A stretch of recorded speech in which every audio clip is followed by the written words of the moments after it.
Hello Hawks and welcome to this video on the annotated version of Rogue Wave by Theodore Taylor. It was an important lesson, that's why we decided that we want to give a video version of this lesson to watch it on your own and to do the questions that come forward. As a convention or agreement, any text in red means that you have circled it, and any text in green means that you have underlined it. Okay, so let's go. A killer wave, known to mariners as a rogue wave, was approaching a desolate area of Baja California below Ensenada. It had been born off the east coast of Australia during a violent storm. It had traveled almost 7,000 miles at a speed of 20.83 miles an hour.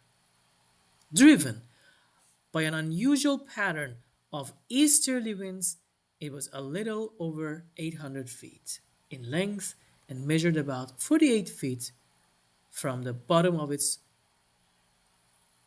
through to its crest. On its passage across the Pacific, it had already killed 13 people, mostly fishermen, in small boats, but also an entire French family of 5 aboard a 48-foot schooner. So in this first section, it asks you to mark the details that describe the rogue wave in paragraph 1, and then there is a question that comes after that. So first, let's see. I have done it for you, okay? I have circled rogue wave and 7,000 miles, okay? So rogue wave is an unexpected wave, okay? And the 7,000 miles talks about the wave's journey. Killer wave, which is underlined, is the main conflict, and already killed 13 people is highlighting the danger. Okay?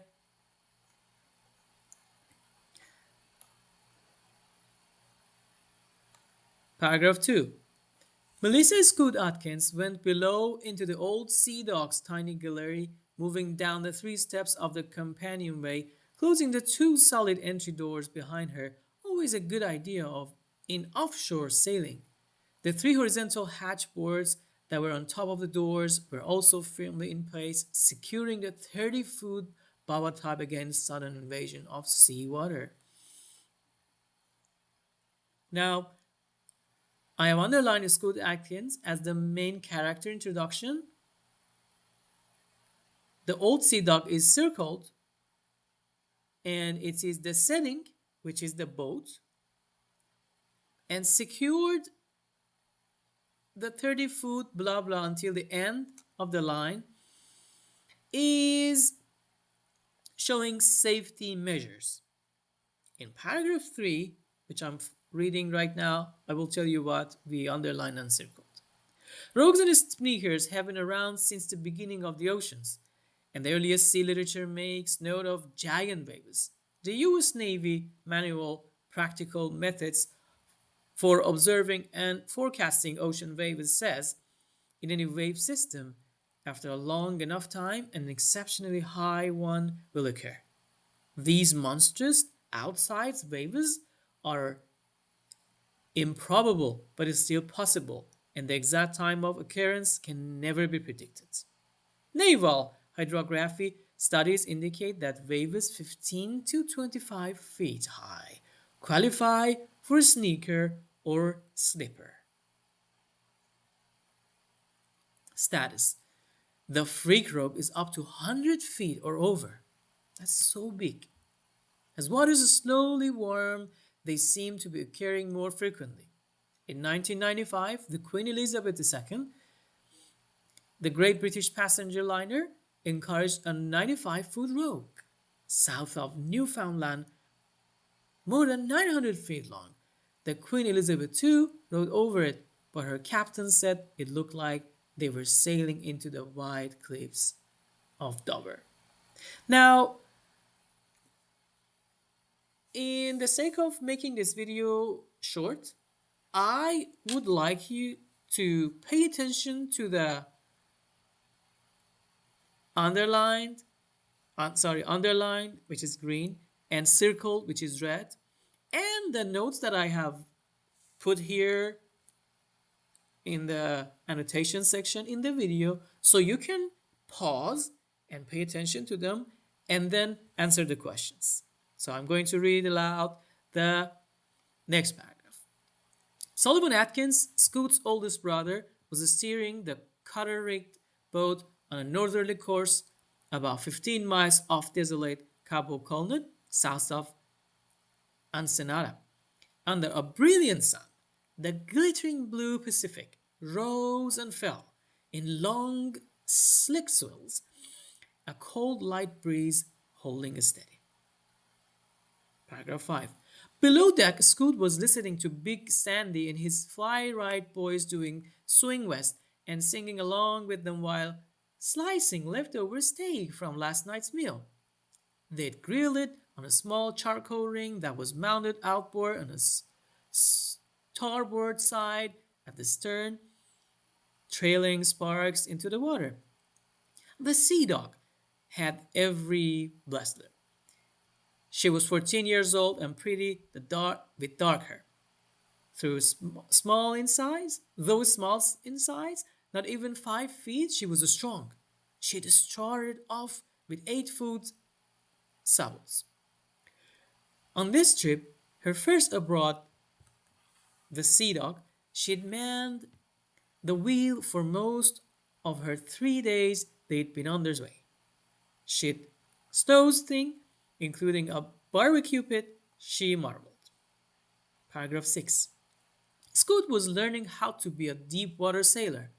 4-hour watches at night. Sally was a good teacher.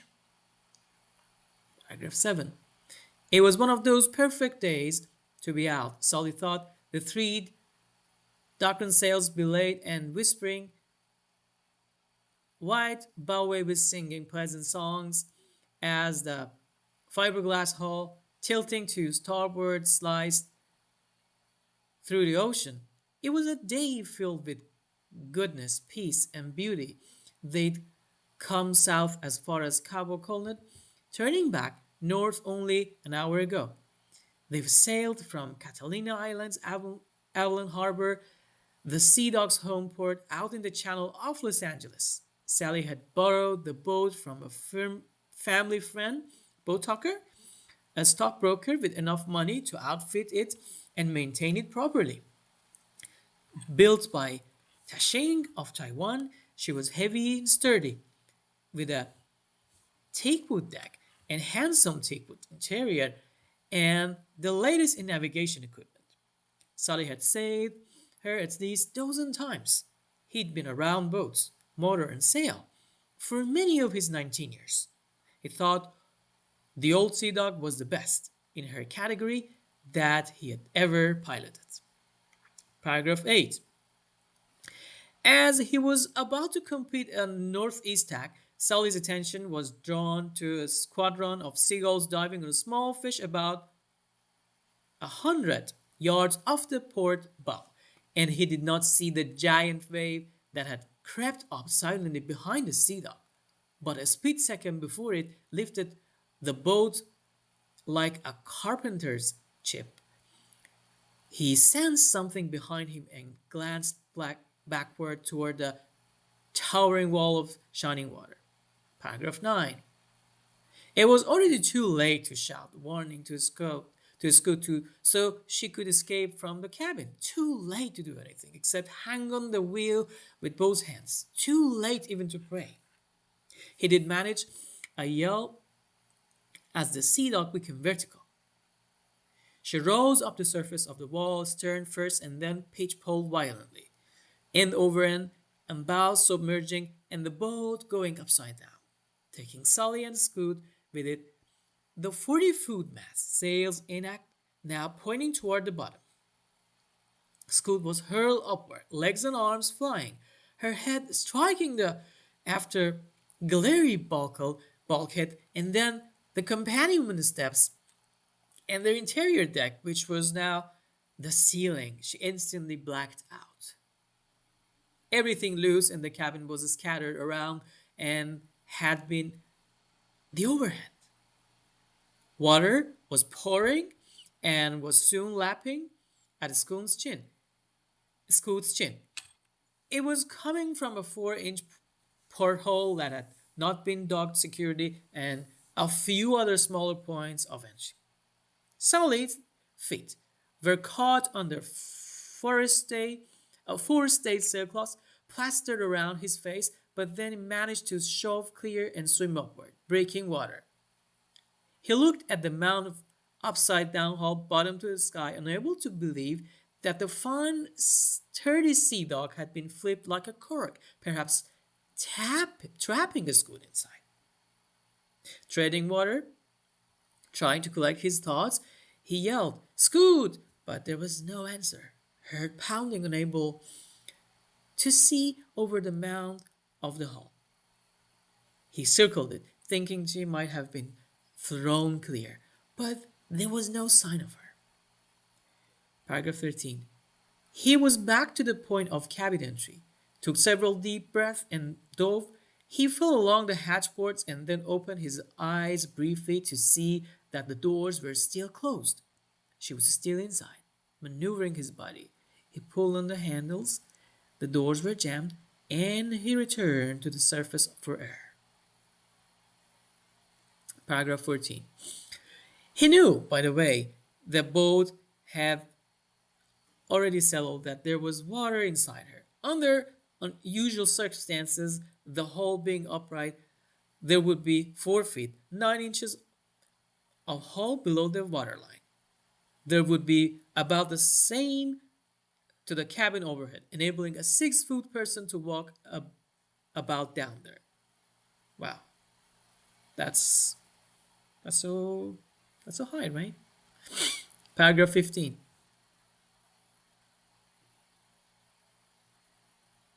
Or maybe so low, I was thinking. What do you think? Okay, consider that. Paragraph 15. Panting, blowing, Sully figured there was at least a 3-4 air pocket holding the sea dog on the surface, and if Scoot hadn't been knocked unconscious and drowned, she could live for quite a while in the dark chamber. How long, he didn't know. Paragraph 16.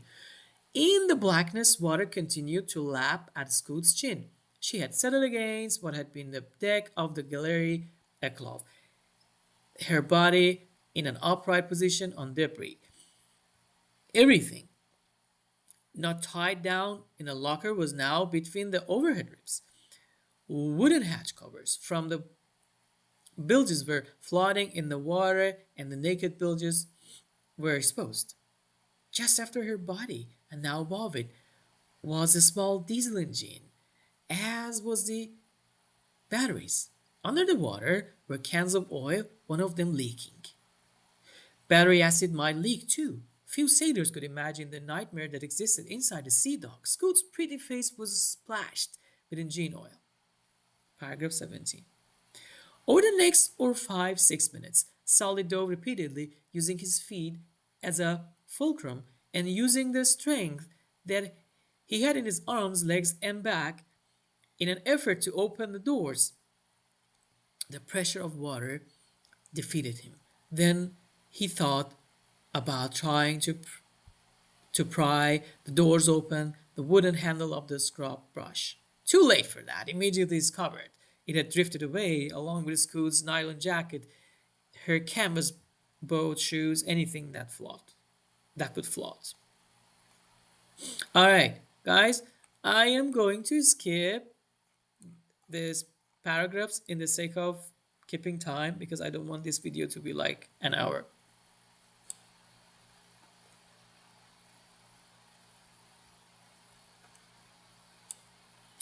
All right, now what I would like you to do is to follow this document that's uploaded for you and answer the questions that follow on that puzzle.